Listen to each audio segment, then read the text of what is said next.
Parkinson's disease is the second most common neurodegenerative disease after Alzheimer's.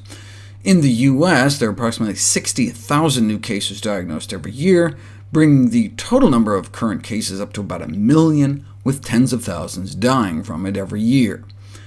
The dietary component most often implicated is milk, for which contamination of milk by neurotoxins has been considered the only possible explanation. High levels of organochlorine pesticide residues have been found in milk, and in the most affected areas in the brains of Parkinson's victims on autopsy.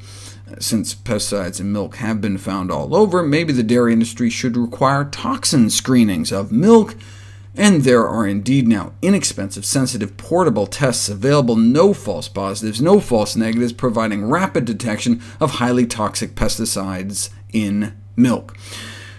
Now we just have to convince the dairy industry to actually do it. Others, though, are not as convinced of the pesticide link, despite clear-cut associations between milk intake and the incidence of Parkinson's disease. There's no rational explanation for milk being a risk factor for Parkinson's. If it were the pesticides present in milk that could accumulate in the brain, we would assume that the pesticides would build up in the fat, and the link between skimmed milk and Parkinson's is just as strong. So they suggest reverse causation. The milk didn't cause Parkinson's, the Parkinson's caused the milk. Parkinson's makes some people depressed, they reasoned, and depressed people may drink more milk. So we shouldn't limit dairy intake in Parkinson's, especially since they are so susceptible to hip fractures. But now we know that milk doesn't appear to protect against hip fractures, after all, and may actually increase the risk of both bone fractures and death, but ironically may offer a clue as to what's going on in Parkinson's.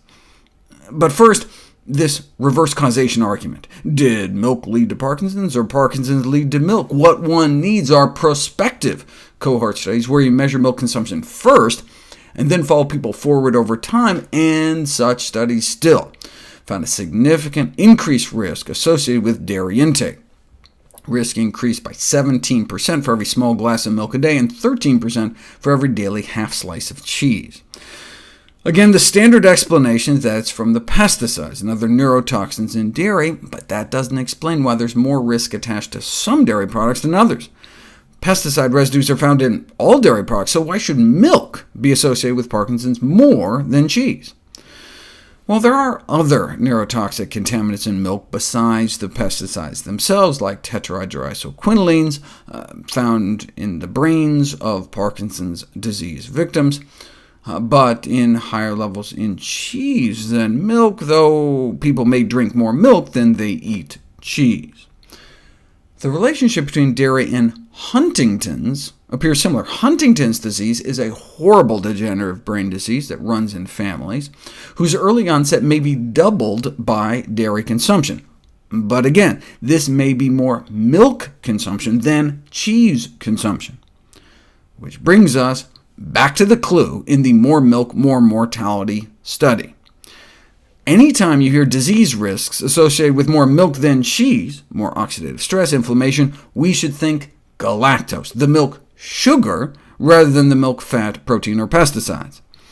That's why we think milk drinkers specifically appear to have higher risk of bone fractures and death, and may explain the neurodegeneration findings too, as not only do rare individuals with an inability to detoxify the galactose found in milk suffer damage to their bones, but also to their brains.